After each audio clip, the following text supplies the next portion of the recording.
ಕಾಪುವಿನ ಇತಿಹಾಸ ಪ್ರಸಿದ್ಧ ದಂಡತೀರ್ಥ ಶಾಲೆಯಲ್ಲಿ ಒಬ್ಬಳು ಮತೀಯ ಭಾವನೆಯುಳ್ಳಂಥ ಶಿಕ್ಷಕಿ ಹಿಂದೂಗಳ ಮತ್ತು ನಮ್ಮ ಇತಿಹಾಸಕ್ಕೆ ಸಂಬಂಧಪಟ್ಟಂಥ ಪಠ್ಯಕ್ರಮಗಳನ್ನು ಮಕ್ಕಳಿಗೆ ಬೋಧಿಸದೆ ಎಕ್ಸಾಮಲ್ಲಿ ಆ ಪ್ರಶ್ನೆಗಳು ಬಂದರೆ ನಾನು ಬೇರೆ ಪ್ರಶ್ನೆಗಳನ್ನು ಕೊಡ್ತೀನಿ ಅನ್ನೋ ರೀತಿಯ ದಾಷ್ಟ್ಯವನ್ನು ಕೂಡ ತೋರಿಸಿದ್ದು. ಇದನ್ನು ಮಕ್ಕಳು ಹಿರಿಯರ ಗಮನಕ್ಕೆ ತಂದಿದ್ದಾರೆ ಮತ್ತು ಪೋಷಕರು ಬಂದು ಇವತ್ತು ಶಾಲೆಯಲ್ಲಿ ಬಂದು ಅದನ್ನು ಪ್ರಶ್ನೆ ಮಾಡಿದ್ದಾರೆ, ತರಾಟೆಗೆ ತೆಗೆದುಕೊಂಡಿದ್ದಾರೆ.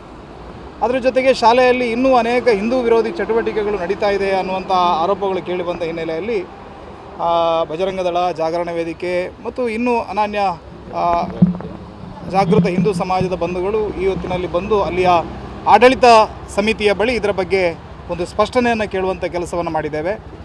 ಮತ್ತು ನಮ್ಮ ಆಗ್ರಹ ಇತ್ತು, ಯಾರು ಈ ತಪ್ಪನ್ನು ಮಾಡಿದ್ದಾಳೆ ಆ ಶಿಕ್ಷಕಿಯ ಮೇಲೆ ಕಠಿಣವಾದಂಥ ಕ್ರಮವನ್ನು ಕೈಗೊಳ್ಳಬೇಕು ಅನ್ನೋಂಥ ಆಗ್ರಹ ಇತ್ತು. ಅದಕ್ಕೆ ಆಡಳಿತ ಮಂಡಳಿ ಅದಕ್ಕೆ ಸ್ಪಂದಿಸಿದೆ.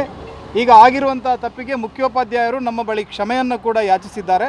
ಮತ್ತು ಯಾರು ಈ ತಪ್ಪನ್ನು ಮಾಡಿದ್ದಾಳೆ ಆ ಶಿಕ್ಷಕಿಯನ್ನು ಮುಂದಿನ 1 ವಾರದ ಒಳಗೆ ಅವಳಿಗೆ ನೋಟಿಸನ್ನು ನೀಡಿ ಆಗಿರುವಂಥ ತಪ್ಪಿಗೆ ಅವಳ ಸ್ಪಷ್ಟೀಕರಣವನ್ನು ಪಡೆದುಕೊಂಡು ನಂತರ ಆಕೆಯನ್ನು ಸಸ್ಪೆಂಡ್ ಮಾಡುವಂಥ, ಅಮಾನತು ಮಾಡುವಂಥ ಕೆಲಸವನ್ನು ನಾವು ಮಾಡ್ತೀವಿ ಅಂತ ಹೇಳಿ ನಮಗೆ ಭರವಸೆಯನ್ನು ಕೊಟ್ಟಿದ್ದಾರೆ.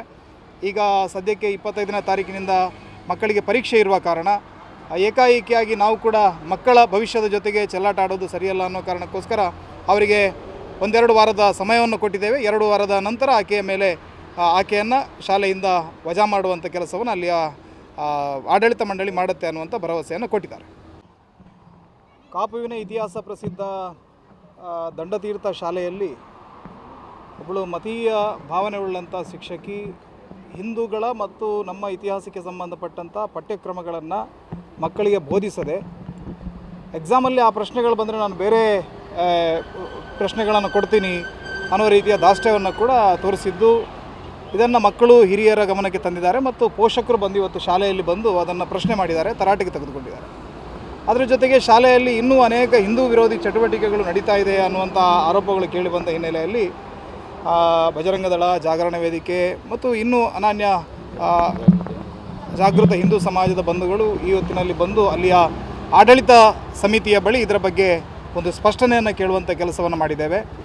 ಮತ್ತು ನಮ್ಮ ಆಗ್ರಹ ಇತ್ತು, ಯಾರು ಈ ತಪ್ಪನ್ನು ಮಾಡಿದ್ದಾಳೆ ಆ ಶಿಕ್ಷಕಿಯ ಮೇಲೆ ಕಠಿಣವಾದಂಥ ಕ್ರಮವನ್ನು ಕೈಗೊಳ್ಳಬೇಕು ಅನ್ನೋಂಥ ಆಗ್ರಹ ಇತ್ತು. ಅದಕ್ಕೆ ಆಡಳಿತ ಮಂಡಳಿ ಅದಕ್ಕೆ ಸ್ಪಂದಿಸಿದೆ. ಈಗ ಆಗಿರುವಂಥ ತಪ್ಪಿಗೆ ಮುಖ್ಯೋಪಾಧ್ಯಾಯರು ನಮ್ಮ ಬಳಿ ಕ್ಷಮೆಯನ್ನು ಕೂಡ ಯಾಚಿಸಿದ್ದಾರೆ.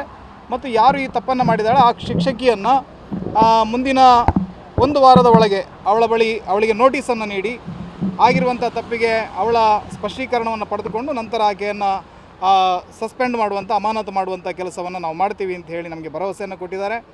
ಈಗ ಸದ್ಯಕ್ಕೆ 25ನೇ ತಾರೀಕಿನಿಂದ ಮಕ್ಕಳಿಗೆ ಪರೀಕ್ಷೆ ಇರುವ ಕಾರಣ ಏಕಾಏಕಿಯಾಗಿ ನಾವು ಕೂಡ ಮಕ್ಕಳ ಭವಿಷ್ಯದ ಜೊತೆಗೆ ಚೆಲ್ಲಾಟ ಆಡೋದು ಸರಿಯಲ್ಲ ಅನ್ನೋ ಕಾರಣಕ್ಕೋಸ್ಕರ ಅವರಿಗೆ 1-2 ವಾರದ ಸಮಯವನ್ನು ಕೊಟ್ಟಿದ್ದೇವೆ. 2 ವಾರದ ನಂತರ ಆಕೆಯನ್ನು ಶಾಲೆಯಿಂದ ವಜಾ ಮಾಡುವಂಥ ಕೆಲಸವನ್ನು ಅಲ್ಲಿಯ ಆಡಳಿತ ಮಂಡಳಿ ಮಾಡುತ್ತೆ ಅನ್ನುವಂಥ ಭರವಸೆಯನ್ನು ಕೊಟ್ಟಿದ್ದಾರೆ.